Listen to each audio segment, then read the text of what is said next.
Bannayuganda bannange mwenna ndowooza mulaba embeera y'amakubo ge tulina mu ggwanga nga ssente z'omusolo zonna zikozesebwa okuyamba abagwira amakubo amalungi. Mulaba bagwira bagatambuliramu babaganye n'ogayitamu.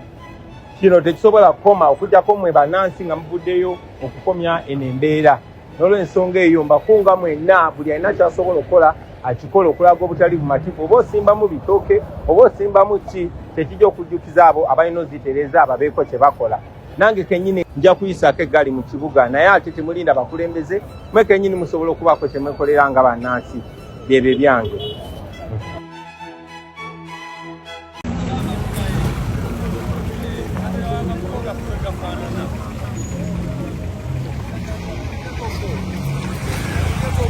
Tumukolaga butali bumativu ku nsonga y'amakubo amabi agali mu ggwanga, era tubakoola mwenna gye muli muveeyo muyimirire ku nsonga eno gye tuli kulwanirira.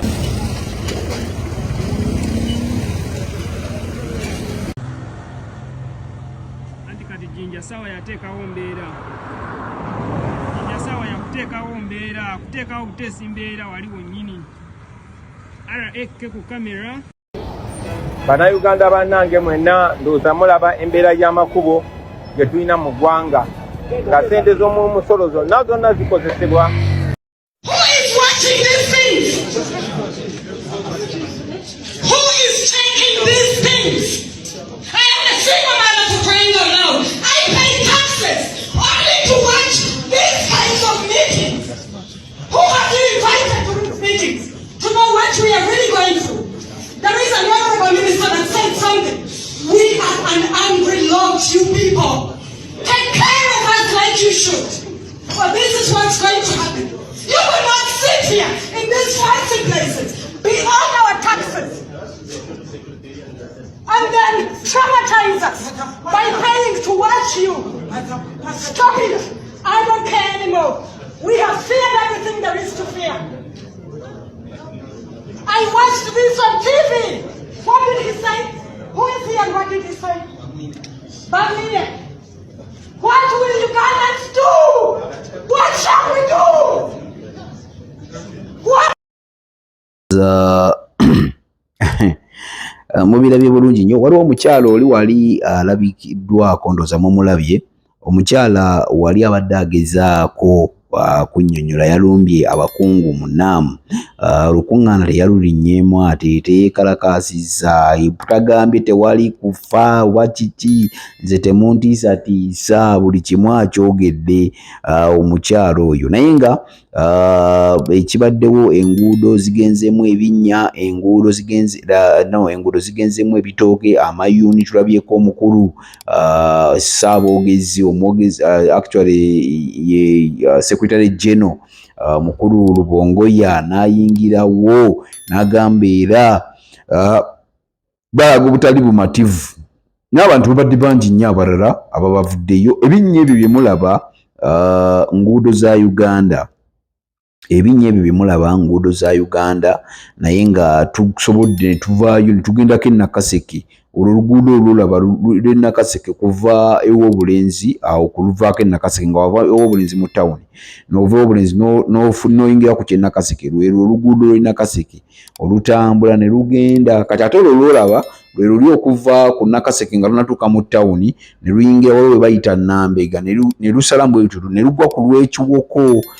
Ate olwo lwo bwe lutyo bwe luli luva ku luli ne luyingira ne lugenda ne lugwa ku lw'ekiwoko. Oba ntegerekese bulungi nnyo. So enguudo zibadde mbi nnyo.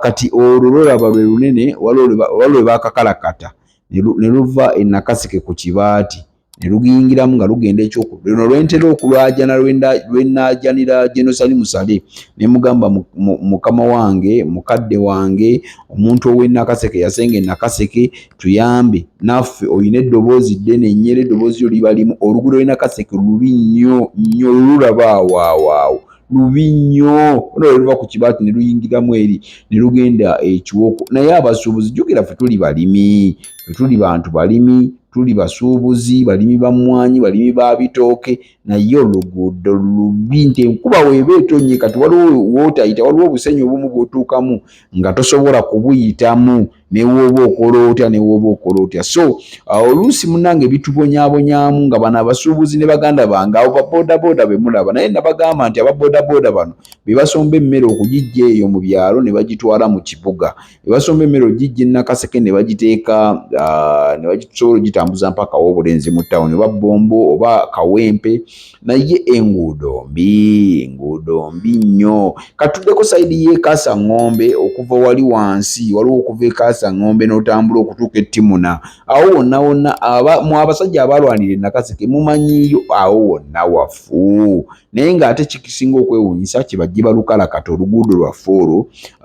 So omukulembeze bwe yayogedde ku kintu ky'enguudo ng'eŋŋamba naye nnyina okukola ki, nnyina okulaga obutali bumativu obwange ne mbulaga naddala ku kintu kya sayidi y'e Nakaseke, era wenjogerera gye ndi nga njagala kulaga butali bumativu olw'enguudo embi ennyo eziri e Nakaseke gye mwalwanira abakulu, eno Nakaseke gye mwalwanira tewali kye muyinza kutunnyonnyola kubanga emyaka 38 amazima ga Katonda mu ggulu nga ffe Nakaseke tetufunangawo ku kolansi lufuniddwa lweri w'obulenzi lweri Kiwoko okuva e Luweero mu tawuni mpaka ne lugwa e Kiwoko ne luyita mpaka Ngoma. Olwo sifunye kadde kugenda naye kubanga olw'okuba lukoleddwa tewali nsonga lwaki atemba ngenda mbu atemba lage luno oluguudo lukoleddwa nedda.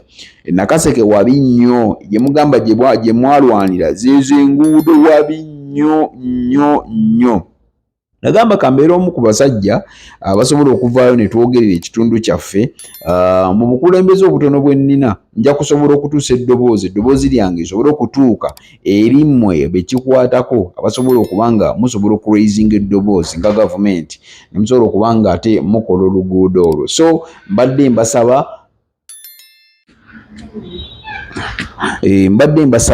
tusobole okubeera nga ekintu kitambuza bulungi nnyo kisobole okuba nga kyanguwa.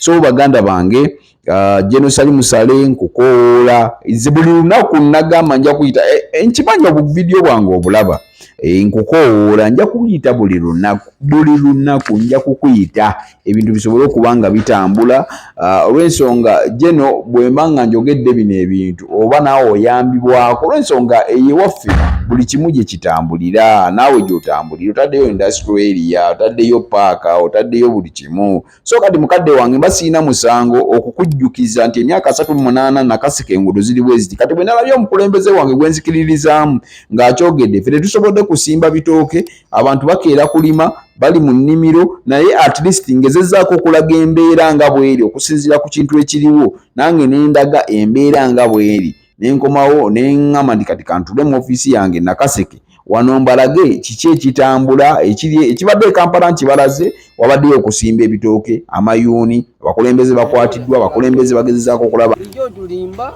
ijja tubakola nsi ate Nakaseke kaffe gye walwanira naye siraba obutumya lwaki tubekola nti naffe tulabike mu nsi yaffe kyakye mu mbeera eno ate walwanira eno waffe naye siraba kintu kyonna mako mafu tituna gye tusaba motoka zaffe abagaali zaffe tuna lutuyita tuli bubi nnyo wakiri waki tulugunya wano mpozi bayitawo batya twano Kaasangombe mu Nakaseke bannange omubaka wamwe yani omubaka yaffe yita Maguzi bannange atutaasa tubeeyo atulimba byo byatimbalimba lwaki atuse mugundi munaku naye tuyita olaba n'ebisolo kati twalire bisooto ekuba yonna lifu amanya yenze Alani okusimba ebitooke ko kugendera ddala mu maaso awo nga woolaba nti awo omukulu bali mu kusimba bitooke ebimu ku binnya ebyo omukulu bye yabadde agezaako okugamba ebyo byolaba, naye nga ebitooke byo bisimbibwa ng'era abakulu bwe babadde bakedde nti kati kusimba bitooke olwaleero tulina kukola bwe tuti ne bwe tuti, tulina kubeera bwe tuti ne bwe tuti, ennaafu ize ennaafu tukooye ng'ovudde ku kyebitooke ate n'abasirikale nabo obunkenke ekibuga kiri ku bunkenke era Okwekalakaasa kubadde kutandikidde mu giya naye baba basazeeko mu kubasabalako nekibanga kyawedde bwe kityo. So tetunaba kumanya oba kiwedde oba tekinnaggwa, naye gye tuyitiddeko eyo emponyere waliwo ne bannakyali bange awo be bagizeegiza awo, naye omanyi olina okwebereramu ng'obudde bukyali. Tulaba abasajja awo n'obalaba naawe n'osigalawo, olina kuyitamu mangu kuba munnaaye gye baba bagenda okutwala eyo n'okukuba emiggo. Kati olina yitamu mangu. Abamu tulabuse ne tugira mangu ne twemulula tufunyeeyo nti oba kiki oba kiki, tuyiseemu emisinde naye nga bidduka emisinde tugamba waayi katugende tujja kweteekera kinene kyawanga. Weebityo bwe bibadde. Poliisi yo nga yo egezezzaako n'amagye, badeployinze amagye mangi nnyo, badeployinze buli kimu, badeployinze gwe nga bw'omanyi okubeera nti wabaawo embeera etiisatiisa, ffe ekityo bwe tukiyita embeera etiisatiisa, naye ne tuguma ne tugamba nti ekijja kijje. So yeyo embeera eriwo, naye katwesabire, tweyongere kwesabira ebintu bino bitereere, tuveemu embeera ey'okubeera nga tukangibwakangibwa. Omuwala akatambi kali ke nabalaze, omuwala eyagenze mu maaso g'abagenyi ne yeekalakaasa, kanziremu nkabaweekoko wano eno mulabe ababa bayeekalakaasizza. N'obutambi obulala bubadde bungi nnyo, naye nga weebale nnyo bali ddala, genda mu comment section ekayo obubaka. Yeyo embeera mu kibuga bwetyo bweyimiridde. Who is watching these things? Who is taking these things? I am a single mother for crying out loud. I pay taxes only to watch these kinds of meetings. Who have you invited to these meetings to know what we are really going through? There is an honorable minister that said something. We are an angry lot, you people. Take care of us like you should. For this is what's going to happen. You will not sit here in these fancy places beyond our taxes and then traumatize us by paying to watch you. Stop it. I don't care anymore. We have feared everything there is to fear. I watched this on TV. What did he say? Who is he and what did he say? Bambalaganye. What will Ugandans do? What shall we do? Nkwaniriza weebale nnyo, weebalire ddala gy'osinzira okuba nga ate otulaba. Ebintu ebikedde ku makya si birungi, naye nga tuba tulina okuba wanduddewoko, naye nga olwedde mubadde mubiraba ebitambulatambula. President gye yavuddeyo yavaayo luli ne bagamba nti okwekalakaasa kwe kulina okumanyisa eggwanga lino nti abagenyi bano tetuli basanyufu, tuli bubi. Era bukedde si birungi. Tuyiseeko Magere, tuyiseeko ewa Dr. Besigye, tuyiseeko ewa Road Mayor, awamu wabaddewo abasirikale ng'ewa Road Mayor Magere kale, naye nga b'omukulembeze kitegeezeddwa mbu bamukutte. Kyetutanaba kutegeera bulungi nnyo, nakakasa wa waali.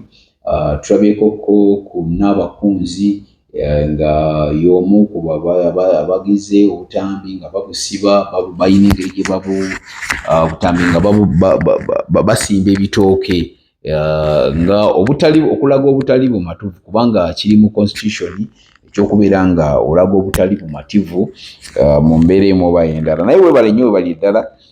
Muganda wange gwatanaba kusubscribinga, nkusabuscribinge.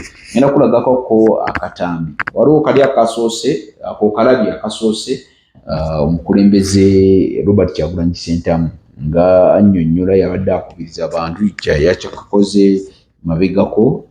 So olwaleero ate kano ne buno mu bulabe buno buzze bubeerawo, naye nga ebifaananyi ebyo by'olaba be ba poliisi. Ebifaananyi by'olaba ebyo be ba poliisi babadde bagezezzaako, kubanga ekibuga kibadde ku bunkenke ku makyawo, naye nga kati kigenda kitereera mpola mpola. Mpozi waliwo omuwala atabuse n'alumba ng'erawo birabye, alumbye abapoliisi, abalumbye n'abayisaamu eggaali, abagenyi actually alumbye abagenyi n'abayisaamu eggaali. Naye tetumanyi wajje bigweredde. Newankubadde waliwo ekiyongobero ekyokufa kwa Honorable Cecilia Ogwalo nga ye omu ku babaka abakyasinze okusavinga mu Parliament era nga babadde baali bakola bulungi nnyo, eyavudde mu bulamu bw'ensi eno kibi nnyo, kibi ddala. Wabula tubadde tusaba ebintu ebimu n'engeri gye tusobola obba nga tubikwasaganya. Weewala abafere, leka nkwanjuli Ham Connect UG ye kampani egenda okufunira omulimu ebweru w'eggwanga. Tulina emirimu egy'abawala n'abalenzi mu mawanga nga Iraq, Saudi Arabia, Iran, Bahrain, Qatar n'amawanga amalala mangi. Wano ku Ham Connect UG tutunda n'okugula emmotoka ssaako ne airport taxi.